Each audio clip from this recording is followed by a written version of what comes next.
এখানে একটি অঙ্ক আছে, চলো আমরা অঙ্কটা করি। এবং গ্যাসের ধর্ম যে চ্যাপ্টারটি পড়ছি সেই চ্যাপ্টার থেকেই এই অঙ্কটি আছে, অঙ্কটি আমরা এখানে করব।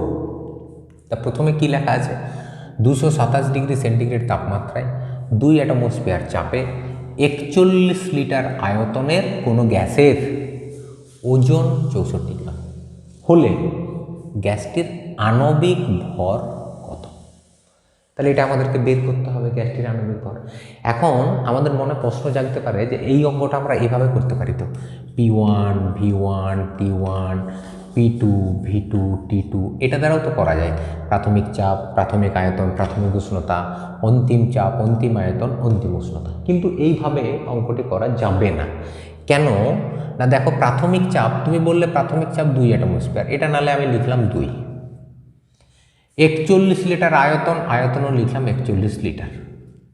তাপমাত্রা 227, আমি এটাও তাপমাত্রাটা 227, তার সঙ্গে আবার 273 যোগ হয়, আমি সেটাও লিখলাম। ওজন দেওয়া আছে 64 গ্রাম, এই ওজনটাকে আমি কোথায় বসাবো?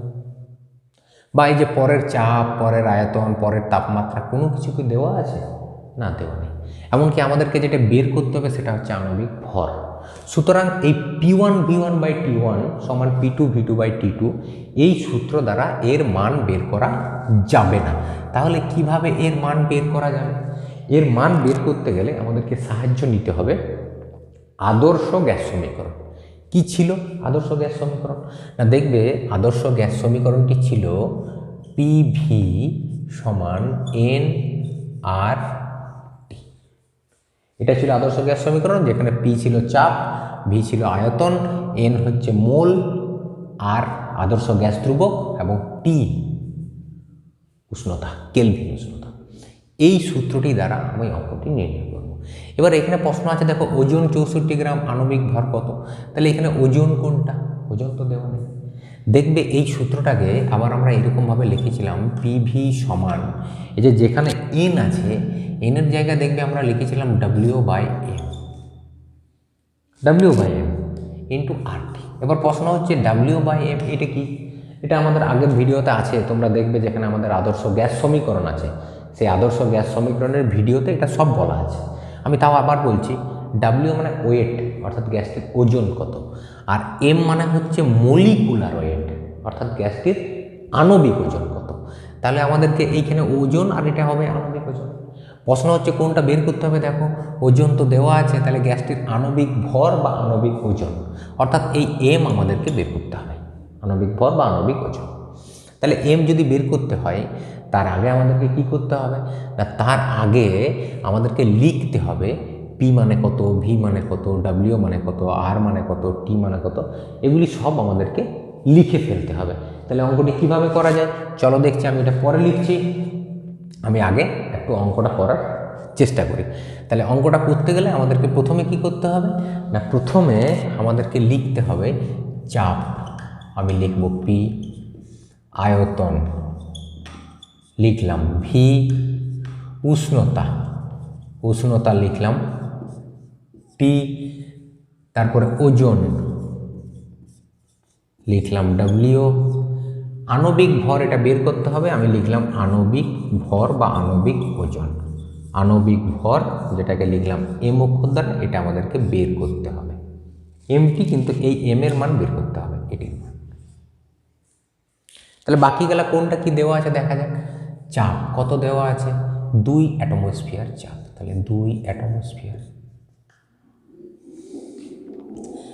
আয়তন V, আয়তন কত দেওয়া আছে, 41 লিটার আয়তন, তাহলে আয়তন দেওয়া আছে 41 লিটার, লিখলাম।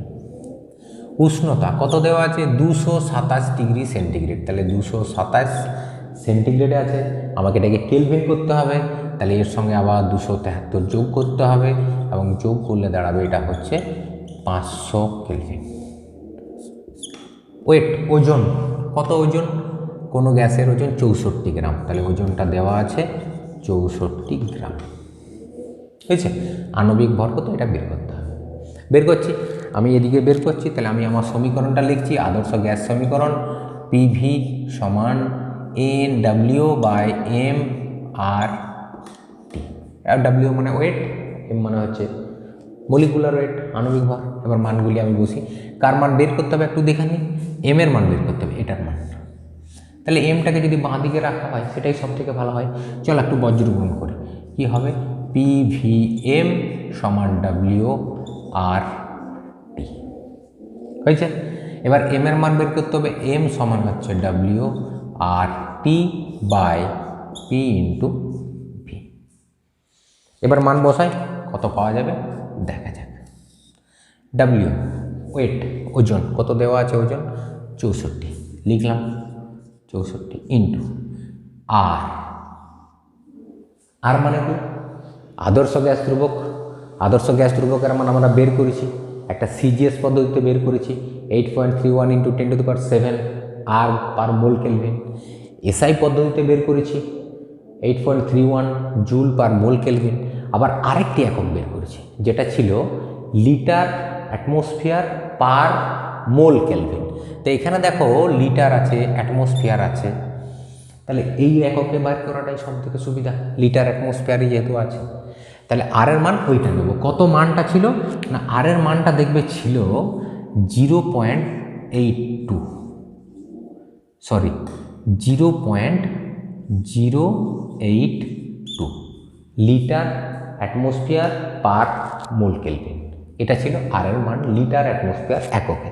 এইবারে ইন্টু টি এর মান, টি এর মান কত না, টি এর মান এখানে দেওয়া আছে 500 কেলভিন। তাহলে টি এর মান আমি লিখলাম কত 500, বাই নিচে পি, পি মানে চাপ, চাপ কত 2 লিখলাম, ইন্টু ভি, ভি কত আয়তন 41 লিটার, আমি এখানে লিখলাম 41 হয়েছে। এবার একটু কাটাকাটি করে আমি উত্তরটা বের করে দিই। না দেখো এই দশমিকটা তুলে দিলাম, দশমিকের জন্য 1, দশমিকের পরে 3টি সংখ্যা, 3টি শূন্য হবে হয়েছে। এবার কাটাকাটি করলে কি দাঁড়াবে না, এইখানে দেখো 500 1000 2 হবে। এবার 41 আর 82 কাটা গেলে 41 দুগুণে 82, এই 2 আর এই 2 কেটে দিলাম, 2 এর সঙ্গে 64 যদি কাটা হয় কত হয় 32। তার মানে এম এর মান কত দাঁড়ালো 32 গ্রাম। অর্থাৎ ওই যে গ্যাসটির কথা আমাদের এখানে বলা আছে, সেই গ্যাসটির আণবিক ভর কত, গ্যাসটির আণবিক ভর 32 গ্রাম। তাহলে এখানে লিখে দিলাম আণবিক ভর সমান 32 গ্রাম। এইভাবে আমাদেরকে অঙ্কগুলি করতে হবে।